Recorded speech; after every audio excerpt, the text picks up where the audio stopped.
Welcome back to PC Builder. I'm Jason. This is our May Q&A. And what else are we talking about? RTX 5090, RTX 5080, Ryzen 9000, all this stuff that we are expecting to be announced in a couple of weeks. Will you be able to actually get any of it? And what's the latest on them? We'll also talk about the best 1440p GPU right now because there's some insane GPU discounts out there. And of course, we'll cover all of your PC build questions. Remember, if you get value out of this video, give it a like. This makes a huge difference to the channel. And of course, subscribe. Click that bell icon. That way you get notified when we release cool content. With that, let's jump into it. This video is sponsored by VIP SCD Key. Say goodbye to crazy expensive Windows licenses and that terrible Activate Windows watermark. Right now, use the links in the video description, head over to VIP SCD Key and get a Windows 10 or 11 OEM license for a great price. Pick your product license, then use the PC Builder discount code PC25 for an additional 25% off. Go to the activation settings on your PC, put in the code, and boom! Windows is fully licensed for a crazy low price. And Windows 10 can be upgraded for free to Windows 11. And they have Microsoft Office licenses too. Use the links in the video description. All right, let's just jump into these questions about what is coming down the pike very, very soon at Computex. Should you be buying things now or should you be waiting for all these potential new launches out there? That's basically, I think this is Magic Loki out there. They're planning to buy a 7900 XT, but they are wondering, should they just wait for like the RTX 5000 series, maybe the RX 8000 series, buy one of them, or should they just grab the 7900 XT? And when those new GPUs come out, does that mean big price cuts on the 7900 XT? Maybe they can save some money. And this is a new build, by the way. This is a new build. So let's quickly go through, what are we expecting at Computex? Well, we were only really expecting probably Ryzen 9000 series CPUs. So honestly, beginning of this year, I thought that they would be closer to the fall. They still might be. We just don't know yet. But seems like we're going to get an announcement at Computex, possibly even early availability in sometime in July. That would be phenomenal. I think a lot of people would absolutely love that. That's Ryzen 9000 series CPUs that are going to be the next generation from Ryzen 7000. Remember the 8000 series G CPUs that we got earlier this year? They have integrated graphics and they have half the amount of L3 cache on them. Neither really good gaming CPUs, no really good integrated graphics CPUs. There are new versions of them that have just come out. We'll talk about later in the video. But let's punch through the GPUs. The RTX 5090 suddenly entered the chat. NVIDIA loves to do this stuff. Will they launch it? Will they not launch it? Will they launch it? Will they not launch it? And they love to drum up all this hype around it and build the hype train towards their eventual release. So it does seem like NVIDIA initially had decided to push off the RTX 5000 series GPUs until possibly 2025 or late 2024, because they have RTX 4000 series GPUs to sell through.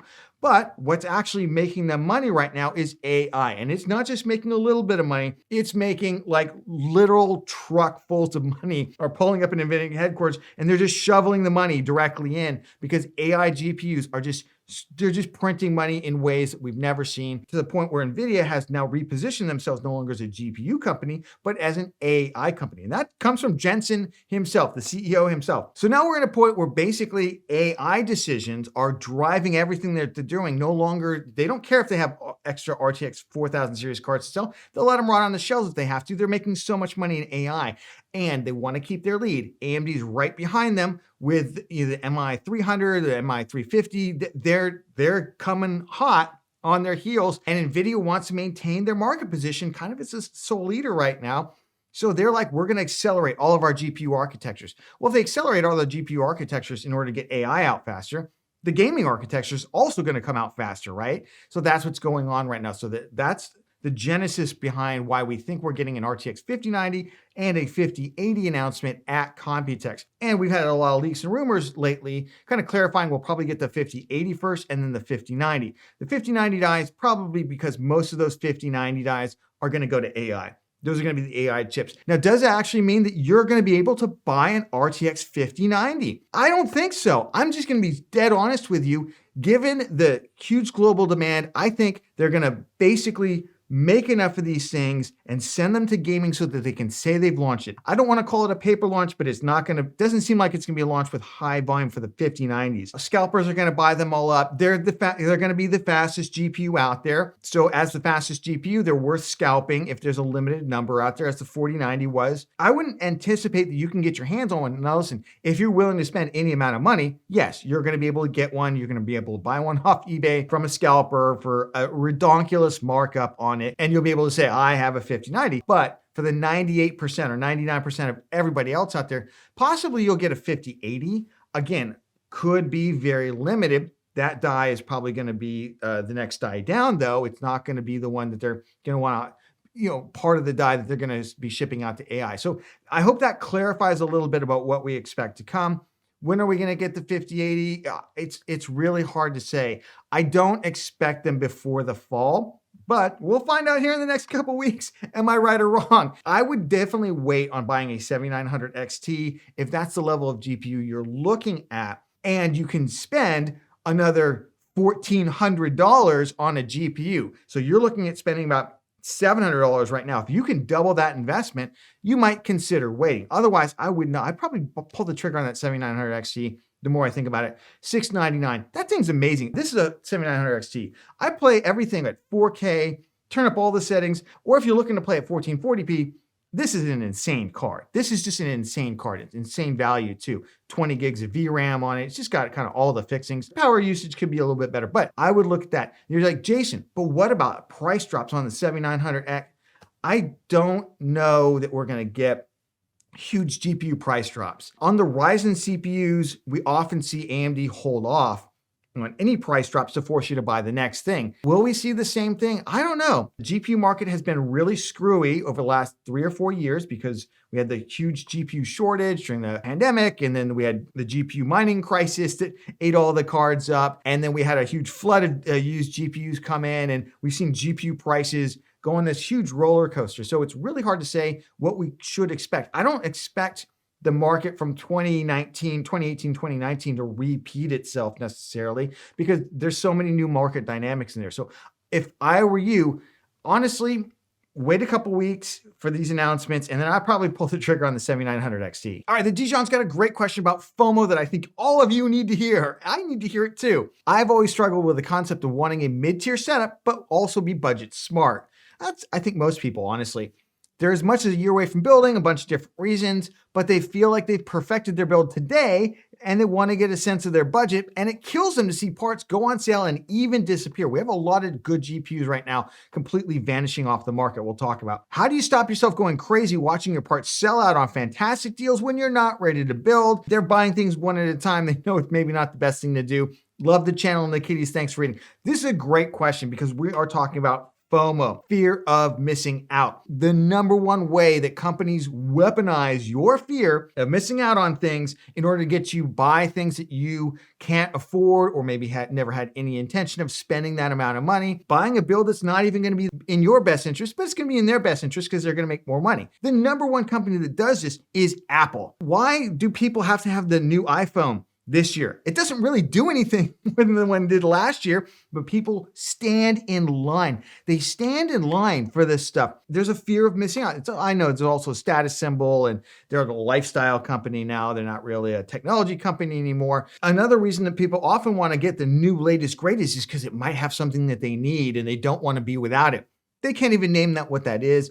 And all it ends up doing is taking money out of their wallets and transferring it over to Apple shareholders, basically. Apple shareholders. Another company that does this really well, not as well as Apple, Apple's in a whole nother category, is NVIDIA. NVIDIA has created technologies and they've marketed these technologies in such a way to drive FOMO.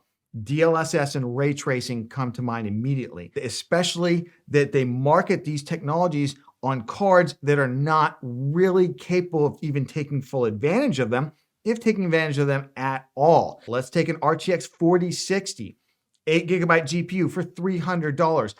All they talk about is ray tracing, DLSS. Man, try running Cyberpunk 2077 at higher ultra settings, even at 1080p on a 4060. It's not the greatest thing. This allows them, because the FOMO is driving you to buy it, they've used the die in that GPU that normally gets reserved for the 50 series. You notice there's no RTX 4050 outside of laptops. There's no discrete GPU card that's an RTX 4050. That's because you're buying it as the 4060. They've completely ripped you off there. You don't even realize it. I have to get an NVIDIA card. I'll miss out on DLSS and ray tracing. How many games out there are even worth ray tracing? I'm going to do a video on ray tracing. They don't need you to be ray tracing enthusiasts. It's enough of a doubt to insert in your mind when you're buying a GPU, or if someone online writes an article about GPUs, they can say, oh yeah, the AMD GPU, it's faster, more FPS, less money, but DLSS and ray tracing. And you're like, okay, but what about DLSS and ray tracing? That's not appropriate technology. So all I'm going to say about all this is that FOMO is something that these companies drive. AMD drives FOMO too. AMD basically manufactures FOMO all the time about their CPUs, right? Now, on the CPUs, I think maybe it's a little bit more justified, because if you look at, there's no like technology like ray tracing or DLSS that's somewhat niche or has these niche uses. So what would I say to you in terms of FOMO? What do we need to do? Your mission is not to get the best thing for the market. Your mission is to get the best thing for you.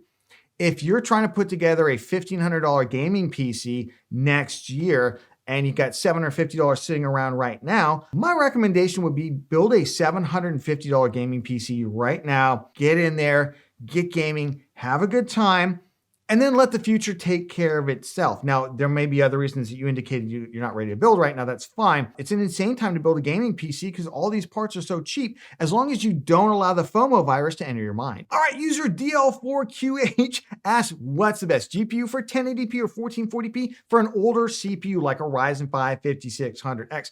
I know there's a lot of you out there sitting on older architecture right now. And if you've got something like a Ryzen 5600X, or you have an older Ryzen system, in fact, we just did a Boost My Build where we actually took an older Ryzen system that had been upgraded to 5800X3D, and then we helped them upgrade the rest of the components. So check that out. I'll leave a link down in the video description. I thought it was super informative, especially we were using like a B350 motherboard that has a lot of limitations that I've even forgotten about, like PCIe Gen 2 on most of the slots, except for the GPU slot. A lot of people find themselves in this boat. Maybe you got even a 12600KF, or you've got like an older Ryzen system. I would, number one, not tend to want to upgrade the CPU, because you're probably also rocking an older GPU. Like you're asking, what's the best 1440p GPU then? At the budget level, the RX 6700 XT, flat out amazing, 12 gigs of VRAM. And the 6750 XT, which is also selling for $299 or sometimes even $290 right now, is 6% faster. So those are absolutely phenomenal 1440p GPUs that will give you insane frame rates. What about the 3060 12 gigabyte? Yeah, the 6750 XT is 50% faster. 50% faster. No amount of DLSS or upscaling or anything is coming to help the 3060 versus the 6750 XT. It's just a way faster GPU. Now, I will say, one thing to keep in mind with these older CPUs, especially as we talk about NVIDIA versus AMD potential upgrades, and this has been tested multiple times. Hardware Unboxed has done most of the testing on this. It's great stuff. But NVIDIA GPUs tend to bottleneck older CPUs faster than AMD ones do. So if you take two GPUs, one by AMD and one by NVIDIA, and they have the same performance level and rasterization using a high-end GPU, and suddenly you drop them onto a lower architecture, well, the NVIDIA GPU will suddenly be down here all of a sudden. Both of them will go down a little bit on that older architecture, but the NVIDIA one requires more CPU resources, so it bottlenecks sooner. So my recommendation, especially if you have an older system, don't necessarily move to NVIDIA. I'd look at some of these AMD GPUs. The other thing is NVIDIA has largely, I feel like, given up in this generation on anything less than $600. And $600 GPUs and higher would probably require that you also drop in a CPU upgrade to at least a 5800X3D, 5700X3D, or if you're on an Intel system, something like a 13600K, that's what I would recommend, one of those unlocked CPUs. So if you're looking for something kind of under $500, it's really all AMD. And I would focus on AMD with these older CPUs specifically because of that CPU bottleneck issue. And they're just way better value. They're just way better value. Just like the 7700 XT, great value. The 7800 XT, good value. But all these CPUs tend to hit a bottleneck right around the 7800 XT or the 4070, which is actually lower, again, lower performance because the NVIDIA overhead issues that we just talked about. So those are the ones I would look at. 6700 XT 12 gigabyte or 6750 XT 12 gigabyte, right around $290 to $300, a 7700 XT.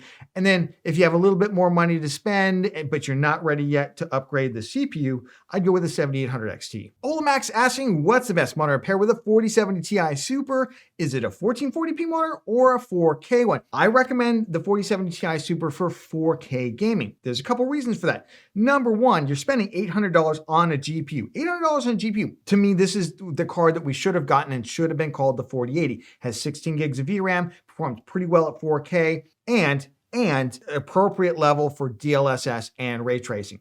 So great card in that regards at 4K. And that's what I would recommend. I know that 4K monitors cost more than 1440p monitors. So I know I'm asking you to spend probably an additional $200 on your monitor. I use a Gigabyte M28U all the time. This monitor you've been able to pick up for like $450, although I've seen it down to $399 lately. So check out our best gaming monitor video for current pricing and availability. We go through them all and we're always updating those prices. In terms of the 4070 Ti Super, look, I'm not saying you can't use it at 1440p.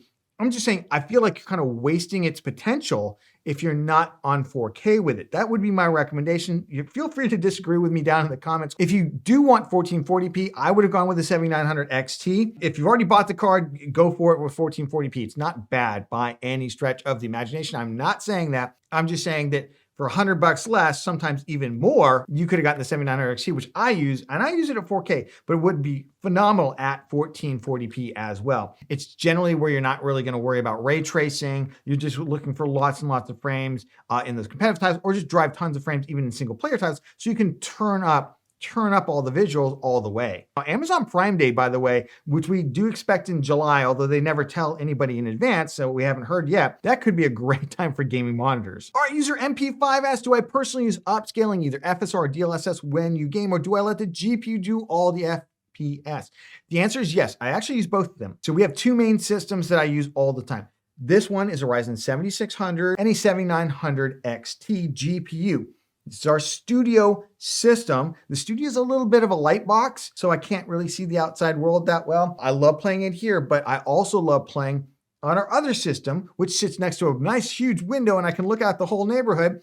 And that is a Ryzen 7950X with an RTX 4090. So in here, I use FSR at 4K, because I have a 4K game monitor. Out there, same monitor. In fact, it's a Gigabyte M28U. And out there, I use DLSS. On a game like Helldivers 2, I have to tell you, other than I think there's a CPU issue, I don't think Helldivers 2 loves the high core count Ryzen CPUs like the 7950X. It really plays well and smoother, I found. On this one right here, I think that's down to the CPU. The 7600 is just better for gaming, basically. But I haven't really noticed any GPU issues whatsoever. We've had some driver issues out there. We're using the studio drivers, though, not the gaming drivers. And honestly, I couldn't tell you what difference that makes in terms of stability and other things. We need the studio drivers because it's a video editing PC, and I'm not going to reinstall the driver package just because I want to play a game for about 30 or 40 minutes and be next to the window. All the other stuff aside, I don't notice any difference really. I don't use a frame counter when I'm playing. Frames I'm getting are generally enough using DLSS out there and using FSR here that we have to be well over 100 plus at FPS. And it's a great experience on either system. That's why a lot of times when people talk about, oh, DLSS, it's the superior technology. Like it might be in some titles, but how much more superior is it?